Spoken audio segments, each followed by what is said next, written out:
Hey folks, what's up? This is Adam here, aka Cine Guy. Welcome to the Movie Vault, everybody. Continue with Disney movies. Which is funny because usually people have expect me to do reviews on horror movies and action movies and things like that. Well, I for one going to put it right to everybody out there right now. I love Disney. Okay. Only the old school Disney movies, which, particularly in this movie that was made in the year 1940, Pinocchio. Okay. There's been loads of Disney films that I've watched throughout the years which I thought were good and bad, and some were better than others. Okay, but I particularly like the Disney films that have the dark stories to them. You know, that's how Disney was. That's the Disney that I grew up with. Because think about all the dark Disney films that we've had over the years. So Hunchback of Notre Dame, Cinderella, Beauty and the Beast, Aladdin. Somewhere along the way, some different Disney movies are more darker than others in different ways. But I, for one, think that Pinocchio is a dark film. I mean, I was doing some research before I watched this movie about the original plan for Pinocchio, and believe me, it was pretty graphic. If you look online about the original story of Pinocchio, it's actually 10 times more violent. It's 10 times more sadistic, Pinocchio apparently was supposed to kill Jiminy Cricket, whose name was just Cricket. And there was a scene where Pinocchio would have his legs burnt off and be hanging there by his neck. So there were several scenes, in the original story that did make Pinocchio stand out to be really evil, but they didn't go with that. The same thing goes for Cinderella, where the stepsisters are trying to put on this glass slipper to make it fit their feet. They was actually cutting their own feet and dismembering their own toes, and just to make their feet fit in this glass slipper because I was so obsessed about marrying the prince, so there are some original gruesome stories where all these original stories all came about for these Disney movies. Now, Pinocchio unfortunately didn't do so well when it first came out, which was a shame. I mean, Fantasia was the same. That didn't make much money when it first came out. It wasn't until later on down the line we started to make their money back when they was releasing it on like VHS releases and DVD releases, Blu-ray releases, and then they was making their money back. Now, Pinocchio, I think it's a nice little cute story. I thought the characters were cute, some that you love more than others, some that you love to hate. But at the same time, it's telling a good message, but at the same time, like in a really dark manner. But basically, what this movie is about was about this toy maker or this puppet maker by the name of Geppetto. He lives all by himself in this house where he makes things out of wood, like puppets and clocks. And he lives with his cat and his little pet goldfish, Cleo and Figaro. And he's only got one wish in the whole world. He wishes that his favourite puppet, which he made, would be a real live boy. And while all this is happening, his wish comes true from the Blue Fairy. And the Blue Fairy comes and brings Pinocchio to life. And while all this is happening, we get introduced to Jiminy Cricket, a little cricket that pops into Geppetto's home. And there's a scene where he's warming his ass on the fire. Now, if that happened in today's Disney films, people would complain about it because that's just the way the naive audience is. We can't have our kids watching that, blah, blah, blah, We can't have kids vandalising Pleasure Island or smoking cigars or drinking alcohol, We can't have that. I'm sad to say it, but that's how naive this world is today, Back then you could get rid of it. You could, get away with it, but to see these dark movies in Disney in today's day and age are so really rare.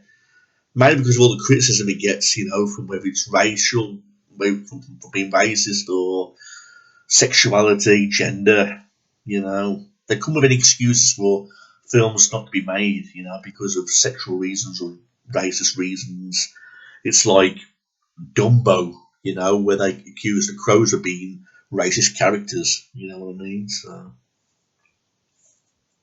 just the way the world is. Well, anyway, while all this is happening, Pinocchio comes alive, and the Blue Fairy informs him that the only way she can make Geppetto's wish come true will be entitled to Pinocchio. He's got to prove to himself that he's got to be unselfish, a good boy, and he will be a live boy one day. Okay. Now, one thing I do like about this movie is the songs. I mean, I love that song, When You Wish Upon a Star. Now, believe it or not, my favourite song in this movie is the one that Jiminy Cricket sings, Give It a Little Whistle. For some reason, I love that song. I think it's really catchy. You know, he's like, when you meet temptation and you don't know right from wrong, give it a little whistle. Give it a little whistle. You know, and I like those songs. I like Pinocchio's song, There's No Strings Attached on Me. I love the song sung by Honest John. You know, hey, dee dee dee dee, an actor's life for me. You know, I like that song. So they do have catchy songs, and again, lovable characters. Because there's even a scene where Pinocchio, although he makes some mistakes, you know, he's a kind-hearted boy, he's polite, but he just has this habit of lying just to get himself out of trouble. You know, because there's a scene in this movie where we get introduced to the fox and this cat, Honest John and Kitty. They lead Pinocchio awake to convince him that he's going to be an actor one day. And that's your first lesson, never go with strangers, but Pinocchio ends up going away with these strangers, taken to this this puppet actor by the name of Stromboli, who's a gypsy, and he gets Pinocchio to perform. And Pinocchio's on stage, you know, with all these other puppets, singing, I've got no string attaches to me. And it becomes the success of the show, but Stromboli kidnaps him because he wants to use him for money. And that's when he ends up getting locked in a cage. And that's where the true nature of Pinocchio's lies begin to spill out, because his nose grows every time he tells a lie. And the fairy is always informing him and know that if you keep on lying, that means you're going to be a bad boy and you'll never be a good boy, a live boy one day. So she frees him. And one thing leads to another, and I'd have to say the best scene, my favourite scenes of this movie would have to be like the ending scenes or the last half of the scenes, you know, taking place on Pleasure Island, because we get introduced to Coachman, who kidnaps all these boys who flunks from school. And again, more dark side, you know, someone kidnapping children, you know, only having one ambition in mind to turn them all into donkeys and sell them to salt mines and circuses and things like that. So, again, more evil nature, you know, because there is a time where Pinocchio gets led to Pleasure Island. We get introduced to that kid named Lampwick, who's fucking annoying. And all the kids are vandalising the park, you know, they're trashing the place, throwing bricks through windows, spraying graffiti, smoking cigars, drinking beer, you know, and playing pool, which apparently is a bad thing. You know, I'm not saying it's not a normal thing a child would do. Well, when I was 7 or 8 years old, I was playing pool. But Jiminy Cricket is taking it really seriously when he sees Pinocchio playing pool. He's like, look at you, Pinocchio, smoking, playing pool. You're coming home around with me this minute. And I think to myself, is playing pool really a bad thing for a kid to do? Unless it's got something to do with being like in a pub or alcohol atmosphere, but I don't know. That bit always puzzled me. Playing pool, is that really a bad thing for a kid to do? There are worse things kids could be doing than playing pool, doing drugs, you know, so. And then we get this scene, you know, where all the boys are going missing one by one and they all get turned into donkeys, including Lampwick himself. You know, and I have to say that had to be the scariest part of the film, where Lampwick was transforming into the donkey. You know, because it's a scene, you know, where he's growing ears, you know, a tail shoots out of his ass, and he slowly transforms into this donkey, and the music suspense starts playing, and it looks like a cartoon version of an American Werewolf in London, but only with kids, you know. And think about it, that could be really scary if you actually made like a live movie out of that. Imagine making a live movie out of kids turning into donkeys, you know, where their ears are growing, there's fur growing on their faces, they're getting big teeth, big snouts. I mean, imagine it, if that was happening with kids in a horror movie. And it would be like a kid's American Werewolf in London, you know what I mean? If shit like that was really happening, you'd be like, whoa, you know what I mean? So, again, more dark shit happening, and then Jiminy Cricket rescues Pinocchio. They flee from Pleasure Island, but when they get home, they realise that Geppetto has going on a mission to try and find Pinocchio, and they get a letter from the Blue Fairy saying that he's been swallowed by a whale. And Pinocchio's love and determination for his father takes him to huge lengths where he goes out at sea to try and get swallowed by the whale to be reunited with his father. And then when he does that, Pinocchio and his father work together to try and get home safely. They make the whale sneeze by starting a fire on a little boat inside the whale's mouth. And it's like a final showdown of Pinocchio and his father trying to get to shore with the whale chasing them. You know, and there's that little scene where Geppetto finds Pinocchio's body, assuming that he's dead. And then his courage and his determination and his bravery is what leads to Pinocchio to become a real boy, because not only does the Blue Fairy make him come alive again, but she transforms into a real boy, and then it all makes one big happy ending, basically. He's a live boy, and then that's the good story told.